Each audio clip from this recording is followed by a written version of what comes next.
सादर नमस्कार, सादर जय जिनेंद्र।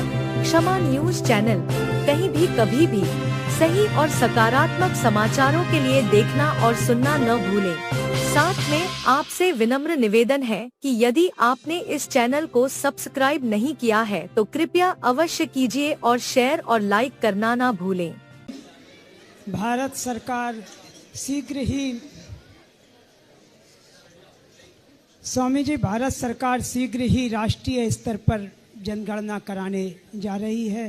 सभी की जानकारी में हो, भारत सरकार अपनी जनगणना कराए उसके पहले आपके आशीर्वाद और मार्गदर्शन से राष्ट्रीय जन शासन एकता संघ जैन समाज की जनगणना करना चाहता है, क्योंकि वास्तविक जनगणना हमारे बीच में होगी कि जो भ्रामक स्थितियां हैं कि जैन समाज केवल 46 लाख है, ये दूर होगी और वास्तविक जनगणना देश के सामने आएगी जैन समाज की, तो उससे समाज के लिए बहुत से हितकारी कार्य होंगे। पूज्यवर आपके आशीर्वाद और मार्गदर्शन से, पूज्यवर आपके आशीर्वाद मार्गदर्शन से राष्ट्रीय जन शासन एकता संघ जनगणना का कार्य ऑफलाइन ऑनलाइन दोनों करने का भाव रखता है। और आज से स्वामी जी आपके आशीर्वाद से ऑनलाइन जनगणना का काम संजय जी के नेतृत्व में प्रारंभ कर रहे हैं। संजय जी ने इसकी बहुत तैयारी की है। स्वामी जी, संजय जी। पूज्य गुरुवर के चरणों में नमोस्तु त्रिवान नमोस्तु। गुरुवर, जैसा आपने आदेश दिया था कि जनगणना होना चाहिए, संपूर्ण देश की जैन समाज की जनगणना होना चाहिए। आज वो जनगणना की वेबसाइट alljains.com के नाम पर तैयार हो गई है और वो वेबसाइट लॉन्च हो गई है। आज हम आपके परम आशीर्वाद से यहाँ से उसको हमारी पूरी कमेटी, यहाँ ललितपुर कमेटी, जो भी लोग, आप लोग भी जाएं, आपके समक्ष आपके आशीर्वाद से उसको हम शुभारंभ करना चाहते हैं। और सभी लोग, पूरे देश के लोग आपके प्रेरणा से alljains.com पर लॉगिन करें और उनका QR कोड खुल जाएगा। पूरे देश के मंदिरों में लोग उस QR कोड को लगाएं, उस QR कोड को स्कैन करते ही भाई जनगणना प्रारंभ हो जाएगी और सभी लोग आपके आशीर्वाद से जनगणना प्रारंभ करें। मैं ऐसा गुरुदेव के चरणों में निवेदन करता हूं। बहुत अच्छा ये कार्य, बहुत वर्षों से ये समाज अंधकार में है। सरकार की भूल तो नहीं कहूँगा, लेकिन समाज की भूलों के कारण से हम सही जनगणना रूप में नहीं आ पा रहे। इससे बहुत हानियां हैं। इसलिए यह बात मैंने बहुत साल भर से लगभग पहले कही थी। आज प्रैक्टिकल रूप में आज आपके सामने लाए हैं। सभी भारत के लोगों से मेरा कहना है, इसको अपने अपने नगरों में, अपने अपने गांवों में, अपने अपने जिलों में आप अपनी जनगणना को करके और इस प्रकार की व्यवस्था से जुड़िए।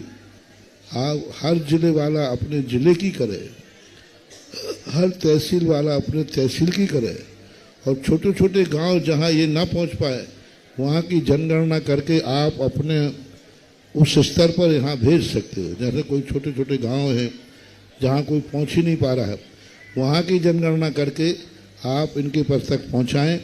अपने जिले की, तहसील की, गांव की, नगर की, जैसे बने तैसे दक्षिण उत्तर भारत सभी जगह की जनगणना के लिए मेरा आशीर्वाद है। और इनका जो प्रयास है वह सबके लिए अच्छा कार्य करे, ये मेरा आशीर्वाद।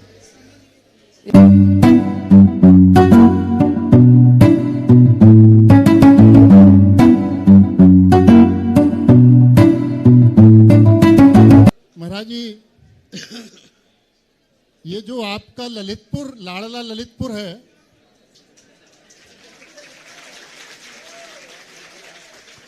अब लाड़ला है तो है, उसमें क्या है तो है। और ललितपुर वाले तो कहते हैं कि जिसको जो दिखे है तो है। तो इस ललितपुर के बारे में सुना है, इस ललितपुर के बारे में सुना है कि ये ललितपुर क्या करेगा क्या नहीं करेगा कभी कहता नहीं है।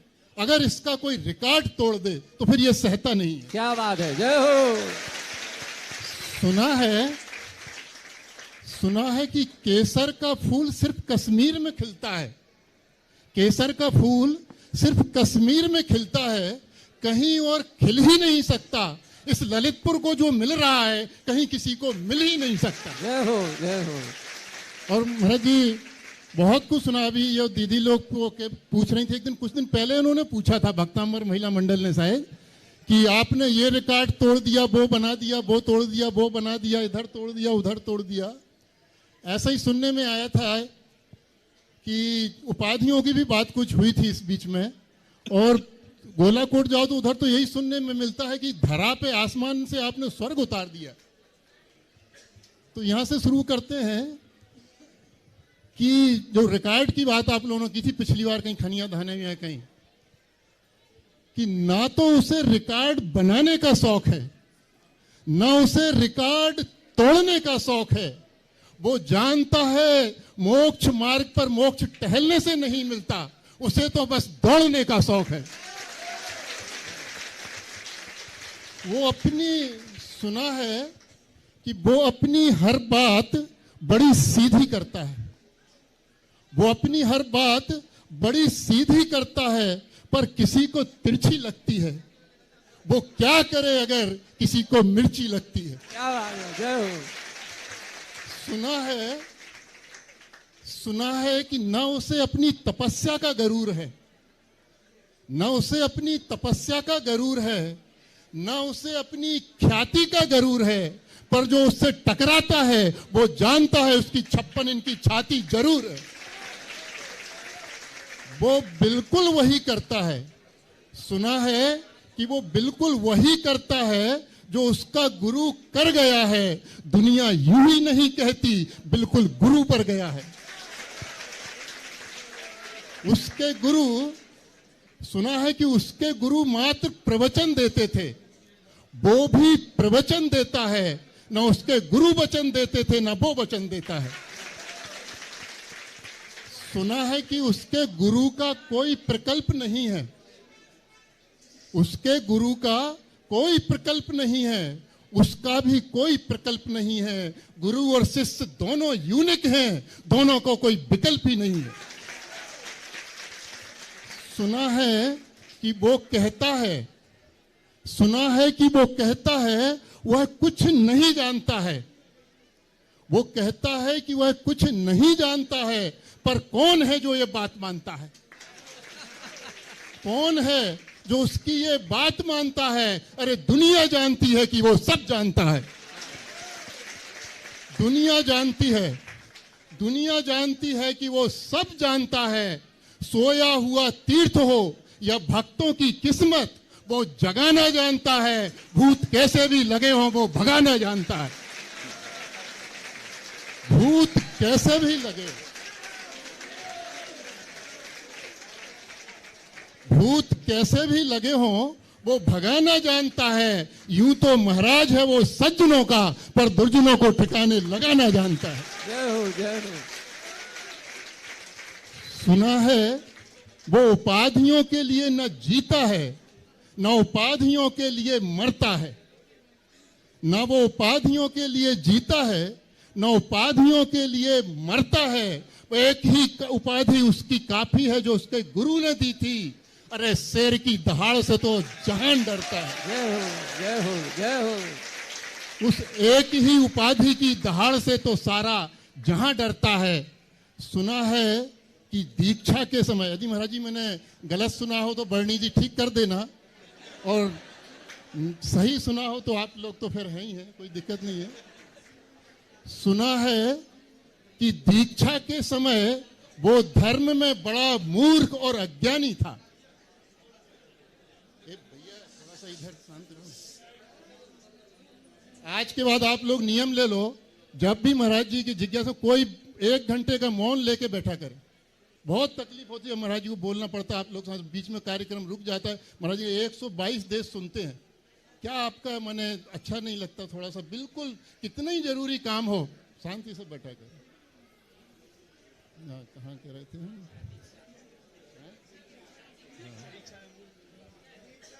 सुना है कि दीक्षा के समय धर्म में वो बड़ा मूर्ख और अज्ञानी था, पर गुरु कृपा ने उसे महाज्ञानी महाध्यानी बना दिया।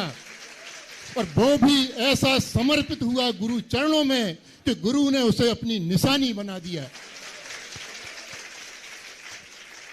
महाराज जी अब थोड़ा सा जामुन बचा रहने देते हैं ताकि अगली उसमें फिर दही जम जाएगा। अभी काफी सुनाने को तो बहुत है, फिर भी 1 मिनट और ले लेते यदि हो तो, हैं? 1 मिनट बस। हाँ। ना वो सुना है कि ना वो किसी को डराना जानता है, ना वो किसी से डरना जानता है। दुनिया जानती है ये उसकी फितरत है, और अब है तो है, उसमें है तो है। वो अपने भक्तों के लिए जीता है, वो अपने भक्तों के लिए मरता है।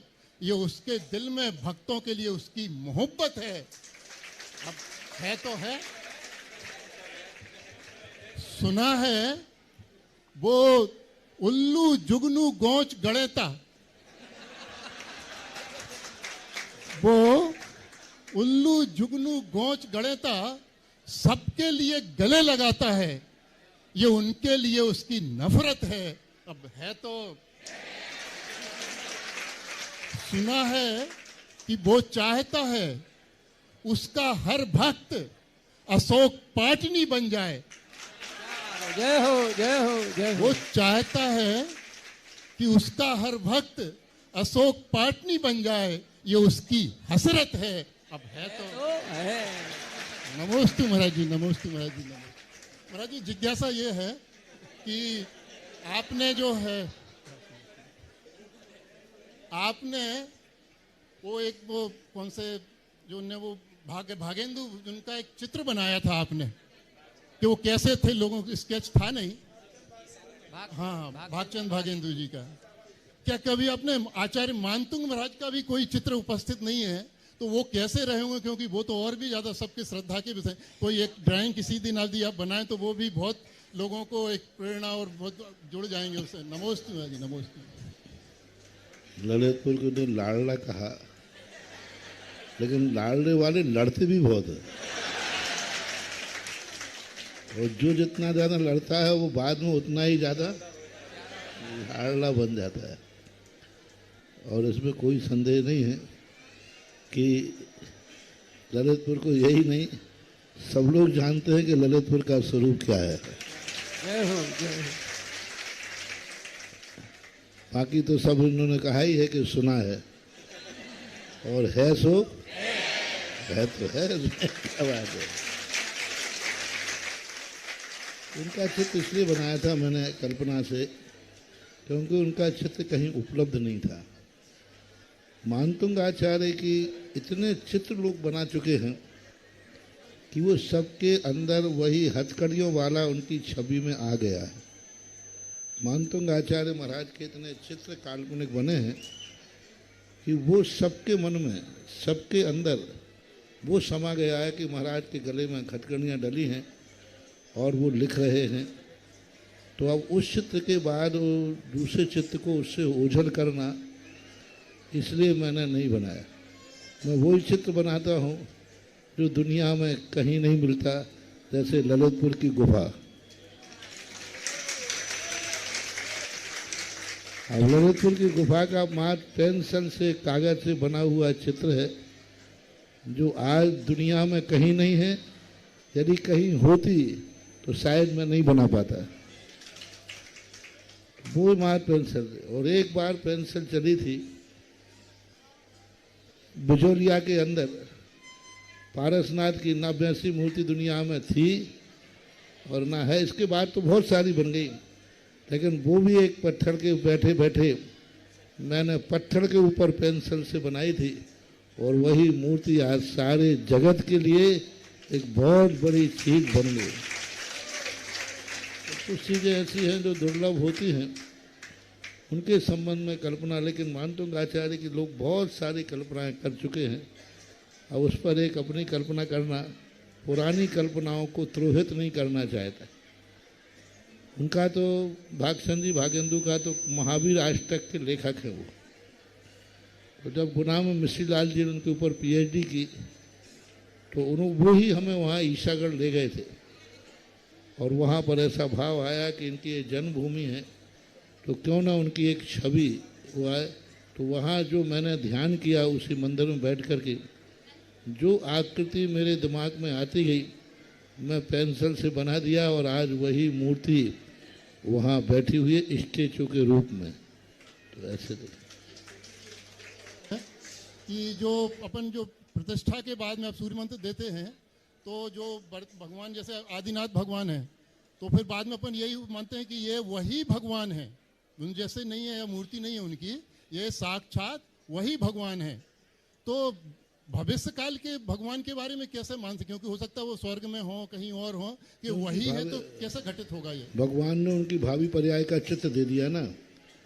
जैसे अपन भविष्य में कल्पना करें कि इस वस्तु में ऐसी मूर्ति निकलेगी, एक शिल्पी पत्थर को देखकर बता देता है इसमें ऐसी मूर्ति मिलेगी। इसी प्रकार भगवान ने उनकी भावी पर्याय को जान करके उनका क्या आकार रहेगा, उनकी क्या साइज रहेगी, उनका क्या कलर रहेगा, उनका जन्म कहाँ होगा, उनका किस रूप में रहेगा, ये भगवान ने उनकी भावी पर्याय जान करके जो हमें बताई है उस भावी पर्याय को हम साक्षात स्थापित करते हैं। त्रिकाल चौबीसी जब बनती है तो भगवान ने जो उनकी पर्याय घोषित की, क्योंकि भगवान भावी पर्यायों को भी जानते, उस भावी पर्याय को साक्षात उस मूर्ति में स्थापित की जाती है। भविष्य काल की मूर्तियों में ये होता है। नमोस्तु नमोस्तु। इसके बाद जिज्ञासा करें रीता संघवी जी जो मुंबई से हमारे बीच में है। अपने आप में जो भगवान ने देखा है, आज हम लोगों को समाधि भक्ति पढ़ा रहा था, अर्थ बता रहा था, उसमें एक बहुत अच्छी पंक्ति आई, आज वो दिन भर से मैं गुनगुना रहा हूँ।